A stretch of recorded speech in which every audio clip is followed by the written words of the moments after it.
Tuelewesha kuzaliwa mara ya pili. Tusome ndani ya Waroma sura 5 na mstari wa 12 na utavuka Waroma sura ile 5 mstari wa 15. Ndio.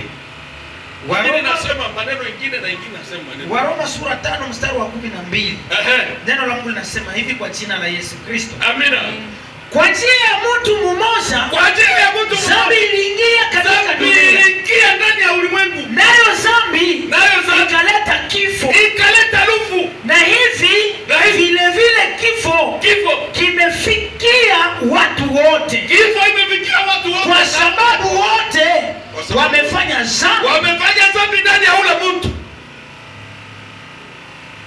Tuende sasa 15 inasema hivi. Ndio.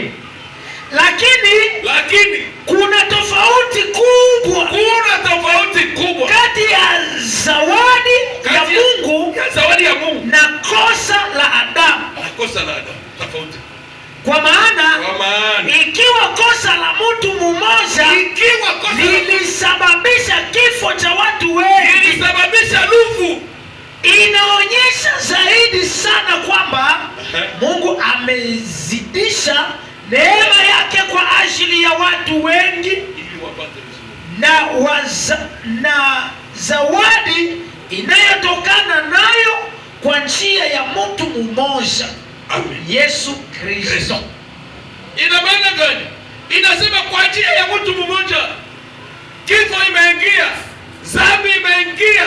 Sasa kunakuwa mtu wa pili ambayo yeye kulingana na neema kubwa juu yetu, sasa uzima wa milele unaingia. Ni kusema kuzaliwa mara ya pili ni kutoka ndani ya hali ya lufu ya kwanza, sasa unaingia ndani ya uzima wa milele. Yaani kutoka ndani ya kizalikio ya kwanza kupitia ndani ya kizalikio ya uzima wa milele.